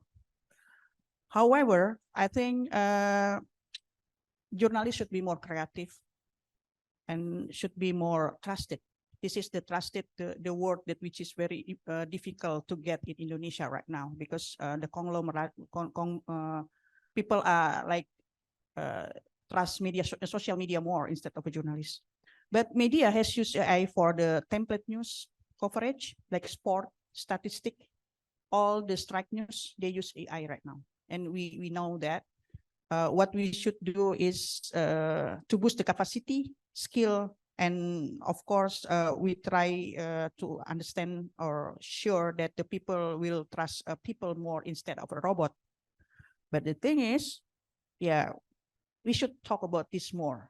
How to make sure that the AI will be like, for the gender, for instance, we don't know the gender of AI because it depends on who created it. and also another threat for the people who like have a what do you call it, minority, gender minority or something like that. Thank you. Thank you, Ibu Nani. It's also a threat for people like me because then you don't need people working at the secretariat to type reports. Just, record on ChatGPT and then the report will come out. But also, I think AI is non-binary, yeah, has no gender, but has a very big gender implication as well. I would really like to continue this conversation, but I realize we are well into our Q&A session, and I hope you have questions already in mind. So I'll save the wrap up for my summary for later and open the floor for questions. I also invite those colleagues joining us online. Please also use the chat box to pose your questions. Include your name and then your question. And I will ask the assistance of the technical team organizing committee to identify the questions to be posed, because these eyes are over 27. I cannot see the question box. Maybe for friends in the room first, please step up, raise your hand, come up to the front. We can have 2 questions here and then one from the Zoom room. Okay. Hombi Pak dulu yang di belakang. Please identify your name and then your question. 2 questions. 2 questions first. We'll do these 2 first. Yang 2 yang sini dulu, nanti yang lain kalau misalnya kita waktunya. Ya. Semangat ya. Wow, senang sekali. Jiwa muda. Yes, your name and your question. Okay, so hi everyone. My name is Micha and I'm IR student here, batch 2021. And I would actually I would like thank you for the very awesome dialogue. I really love about the women issue and of course women insecurity itself. But for context, maybe I would say that I've been researching and learning a lot about WPS in the past 3 months, especially because I'm actually interning in Indonesia for AIPR under Bu Arta. And I've always known that ASEAN, because of it, I know that ASEAN is really putting forward WPS. But once that I do some research to it and learn about it, what comes into question is that I found in a lot of journals and like NAP, National Action Plan, is that WPS shows a very strong presence of stereotypical femininity and less about masculinity itself. And of course, the presence of, men in WPS. And that comes to my question that would WPS mean we exclude masculinity itself and man itself, or if not, of course, I best believe the answer is not, then where does masculinity or like specifically men allies come presence in the implementation of WPS itself, and most especially in cybersecurity, and which I know it's more in a masculine world, security itself is. So more on where does masculinity and men presence comes in the implementation of this. Thank you. Thank you, Misha, for that very passionate question. And don't worry, Mas Nael, I'm not going to ask you to answer this one. Second question, please.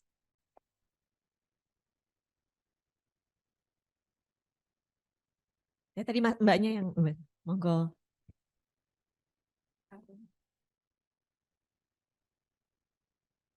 Good afternoon. My name is Kirana Larasati Dewi, and I work in National Cybersecurity and Crypto Agency from BSSN.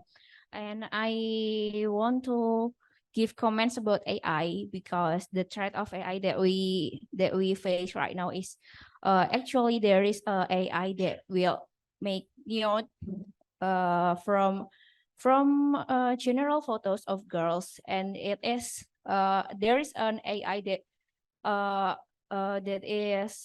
can make nudity photos from that, and like we actually made research on that like sometimes ago, and there is actual some people that will use that to monetize that.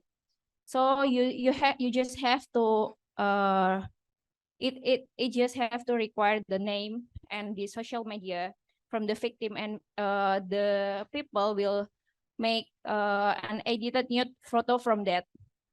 That is what we face right now. And sometimes ago, a man is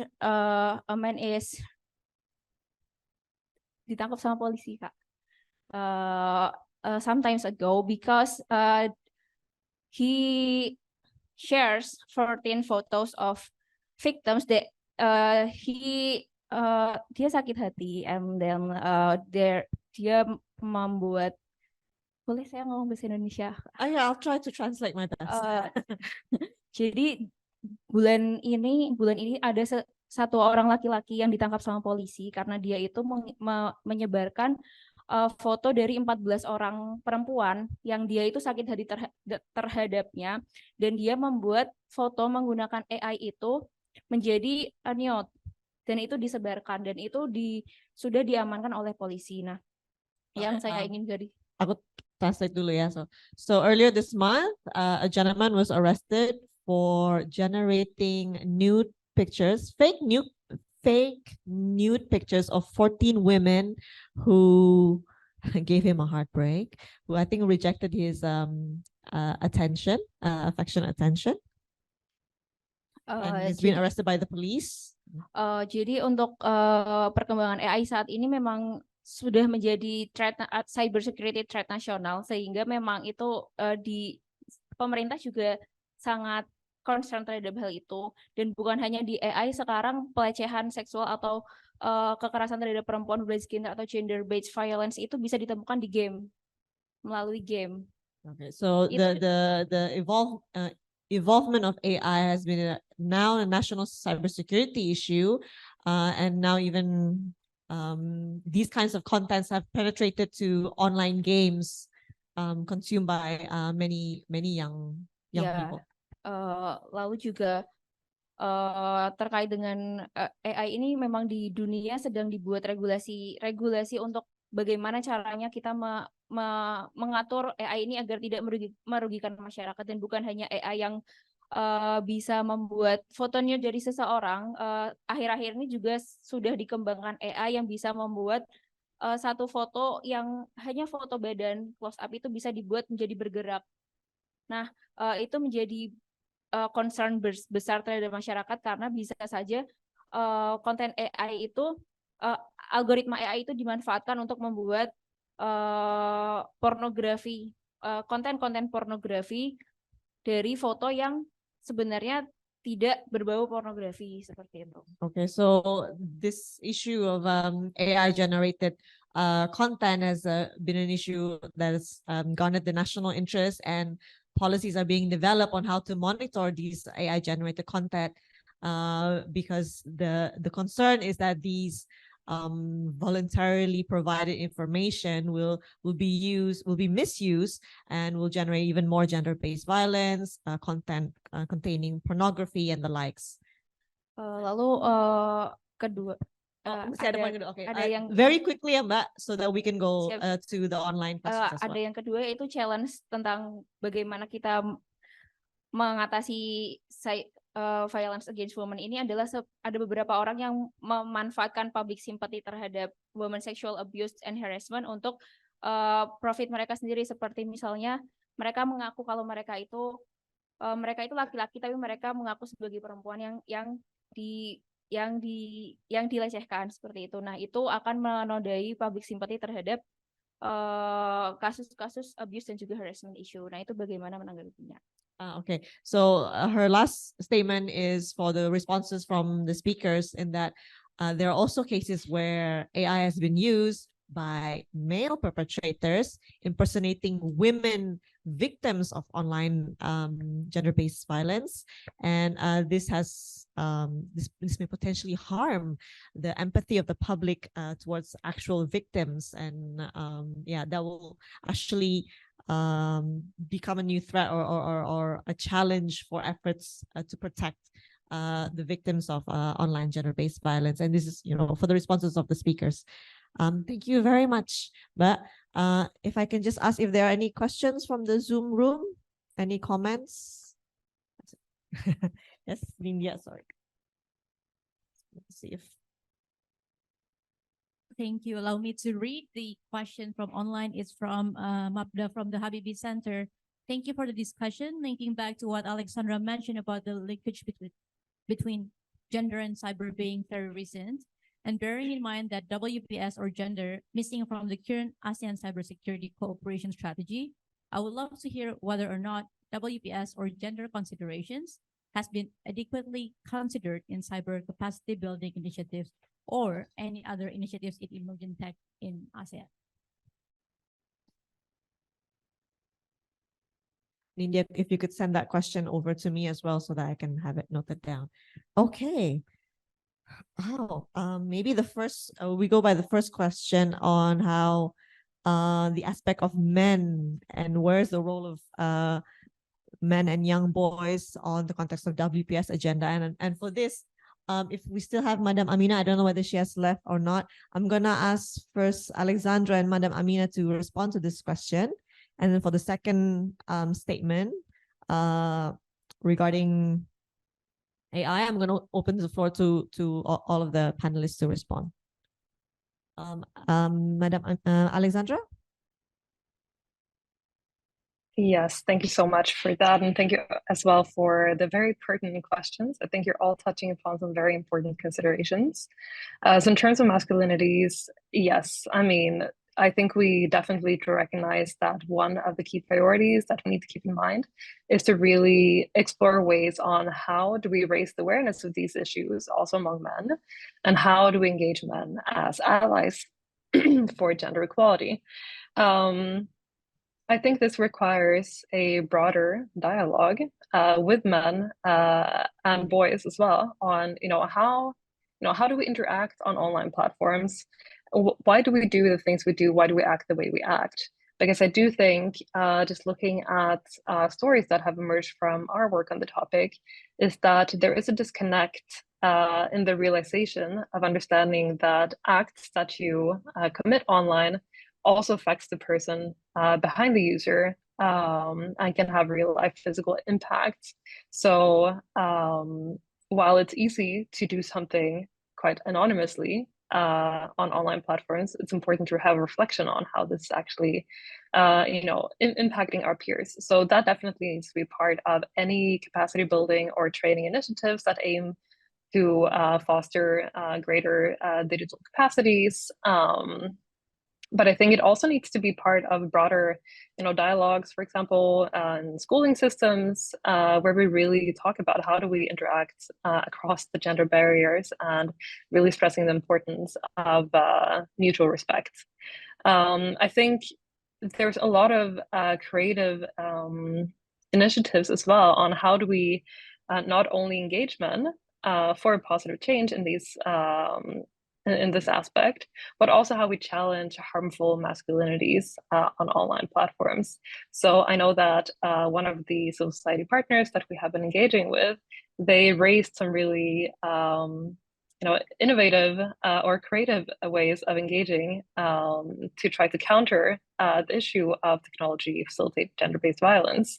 And what they did was that they actively sought out misogynistic groups on Facebook, and they tried to get in touch with the moderators and really open up for a dialogue to say like, okay, but why are you purveying these opinions? And they really tried to engage at the core of these issues. And I think this also brings us back perhaps to the second question, of for example, alternate platforms where we engage online, right? Because we have social media platforms, but then we also have online gaming platforms, dating platforms, and things like that. So I think we also need to have a broader thinking of the strategies that we adopt on the different types of platforms that we engage with in terms of countering some of these negative trends and behaviors. I wonder if we still have Madam Amina and whether she wants to respond to that first question on the male role. If not, if I can throw for the second question. Yeah, Mas Nael. Yeah. I think I would like to add for the first question as well, even though this is not related with the, let's say, Asian policy, but I think involving man is highly critical in the agenda of women, peace, and security in this world. Why? Given the fact that first we have to admit, even though in terms of the numbers, men also could be a victims of GBV, including online GBV, including even though the numbers is lower comparing with significantly lower comparing with the women, and also. And we found out that the men who become victims of online GBV, sometimes we found out the psychological effect, if let's say, more damaging, because of the gender constraint, because of the socialization, how to be a man in the society, and men perceived as a kind of sexual persons. So that idea brings complexity as well for the man. And the second one, when we are talking in general about the GBV, including online GBV, in some cases, when we handling let's say, the report for the victims, and during the process, at one point, the victims try to, let's say, withdraw the report with the ideas that, okay, the perpetrators already, let's say, admit their knowledge, then try to change their behaviors, and they would like to be in a relationship again. I mean, back to their relationship. So I think this is also some complexity. So based on those facts, I think it's highly critical also to involve the man in our effort to, to promote justice, safety for women. I think that's my response to the question number one. And also, I think at this moment, we talking about the law enforcement in Indonesia, we kind of shift the focus from more retributive justice to restorative justice or mediation. This is also some challenge, because the idea that we would like to restore relationship, maintain the focusing on the healing. So it is also important to consider. And this, I think, can I continue to the second questions about? I think this is also important about the AI. So I agree that AI might exacerbate the let's say, the online GBV, but also there's we can use AI also to handle this issue. In terms of the AI can might exacerbate GBV regarding with the disinformation, like the one who asked the question. Also, I think this is the idea of deepfakes. I think it's also and also targeting the person who have some sort of a risk to become victims. It's also could be via AI. And the second one, however, AI, we can use AI to, let's say, I think prevention at the end, it's much more important rather than handling a case. So we can use AI to relate it to the prevention effort program, and also with the, I think, the chatbots, education, raising awareness and education, we can use AI, and also regarding the providing services for victims or the one at risk, also we can take an advantage from the AI. That's it. Dr. Diana? Yeah, maybe just a little bit. Just additional for the question number one. So I think we have to understand that we don't need to, being trapped into like this kind of notion of heteronormativity in a way that it's always like men and women, but also have to consider other forms of gender and sexuality.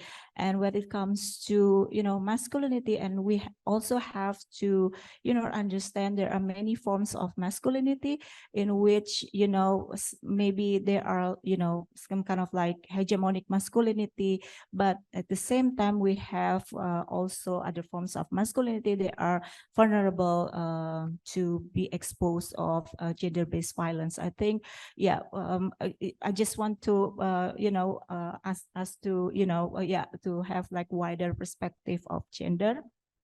And also for the AI, of course, we kind of have like ambivalent views of AI. On the one hand, we understand that AI, and including, of course, like ICT are very, male dominated domains. But on the one hand, for example, like the what is it, Dewi's question, she asked about, the image generation, voice generation, and etc. And also we noticed that the use of algorithm, and we don't know what kind of, our data, like our privacy, being exposed out there, used by big capitalism, for example, or even by the state. But on the one hand, yeah, we have to, I don't know, like we have to occupy, seize the opportunity to, for the protection of women, of course. I don't know, I've maybe, yeah, like Alexandra, if I'm not mistaken, like kind of like developing, like, yeah, application of software and etc. for, the prevention or protection of GBV, and particularly for those who are vulnerable to GBV. So yeah, of course, there are some ambivalences, of course, but yeah, I think it's kind of like inevitable, of course. For example, me, I use AI almost every day. It's kind of like new ways of knowledge generation. So we have to think through the AI. We have to think through the AI to understand the vulnerability of women and girls and other gender and sexual minorities, and how to empower them. Yeah. And maybe just very quickly to answer the question from our colleague on Zoom, whether or not WPS or gender consideration has been adequately considered in cyber capacity building initiatives or any other initiatives in emerging tech in ASEAN. I'm not sure whether our list of panelists here can answer. This is something that perhaps under the ASEAN framework, there's the ASEAN Digital Ministers Meeting or ASEAN Digital Senior Officials Meeting. I think they would be more aware of whether or not this has been incorporated. And also there is the plan for the ASEAN Cybersecurity Center to be built in Singapore. So I'm not sure whether any of the panelists can supplement to that. And but from the ASEAN IPR ourselves, we're planning to do this regional conference next year on cybersecurity. And then I'm sure the impacts of cybersecurity towards gender and women and young girls may be included in this conversation on this regional conference on cybersecurity. But other than that, it's also focusing much on the infrastructure, on the architecture of cybersecurity, and maintaining peace and stability in the region. So thank you for the question from our colleague on Zoom. I think I see a very big energy from this room, so I'm going to allow for one last question before we wrap up and let everybody go off to lunch. One last question. Yes. Makin siang makin panas ya. Wow. So first of all, my name is Ray. I'm from International Relations UI. Thank you so much for all panelists and moderators for the insightful discussion. I would like to point out firstly that online gender-based violence is a structural issue, which is perpetuated by negligence of big tech companies. For instance, earlier, I've witnessed sexualization of women through Instagram ads promoting porn or other sexual contents. To millions of its users, especially in Indonesia, I personally saw them without their consent. My question is simple. Should states, or ASEAN in this case, regulate these big tech companies? And if so, how? Thank you. Oh, interesting. Thank you for the question. It's a very interesting and thorough question. Unfortunately, we've lost Kekerasa in the Zoom and also Madam Amina because they have other engagements. Maybe I'll try to see whether Alexandra can answer this. And I don't know whether other colleagues in the room would like to contribute their thoughts to this question as well. I also open the floor for this. Alexandra, would you like to have a go in answering this question? Sure. And yeah, I think it's definitely a challenging question, right? Because it comes down to where do we strike the balance between regulation and drawing red lines in terms of online harms, but also in ensuring the freedoms and rights of people both online and offline, right? So I do think that we need to have a bigger conversation on accountability of big tech companies and the ways in which they use the data that we provide to them and the services that they provide. In terms of regulation, I think this is, of course, I think a legal expert would be more better placed here. But I think some regulation, like we can't have an anarchic system, so some regulation needs to be in place. But I think that to the extent possible, we need to be careful not over-regulating spaces.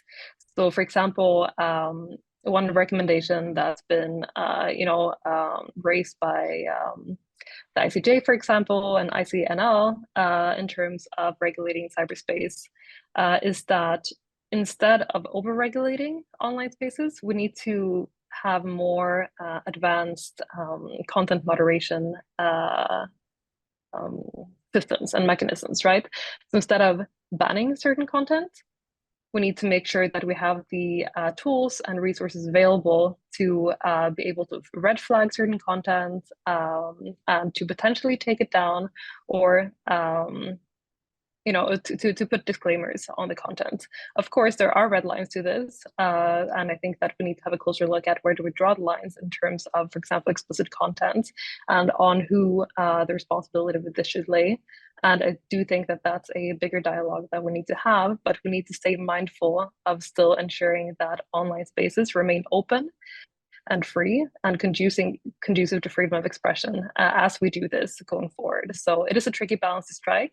And I know that I'm not giving you a 100% clear answer, but it's something that requires closer scrutiny for sure. But thank you so much for raising that question. Yeah, thank you, Alexandra, for taking a stab at answering that. So, colleagues, ladies and gentlemen, unfortunately, we are run well into overtime of our allocated discussion session, but I hope you have found it very informative and enjoyable. We can definitely continue this conversation outside while we enjoy lunch. At this point, may I just ask for your applause for all our speakers?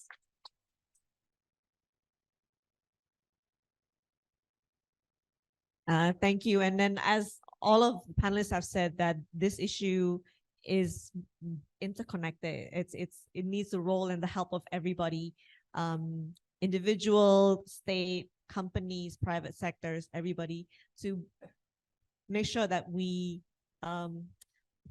protect victims and also prevent future cases of online or technology-facilitated gender-based violence. So thank you very much for your interest, for your active participation, and I hand over back to our MC. Thank you so much, Ms. Kartika, for moderating the discussion very well, and our speakers as well. Also, our audience for the active participation. Thank you so much. We really appreciate it. Now, ladies and gentlemen, with the wrap up of the discussion session, that concludes our event today. So we have come to the end of our agenda. Thank you so much for participating in the webinar on tackling non-traditional security challenges, technology, cybersecurity, gender-based violence, and women, peace, and security agenda in ASEAN, and staying with us. And hopefully, today's seminar has succeeded in providing new knowledge and insights for all the audience. And I hope this conversation can also continue for the value of the discussion. On behalf of the Permanent Mission of Malaysia to ASEAN, we would like to invite all AMS and dialogue partners to join Her Excellency for a seated lunch. And for all our participants, thank you, and you are welcome to bring home the lunchbox that we have provided just right in front of the auditorium by the Permanent Mission of Malaysia to ASEAN. So to our participants, you may take your lunchbox, and for our guests, may take a seated lunch with our ambassadors. Lastly, I would like to sincerely apologize for any wrongdoings that me or any of the team may have committed. It has been an absolute honor being the master of ceremony for today's event. I've been Romy. Thank you so much, and see you all next time. Thank you.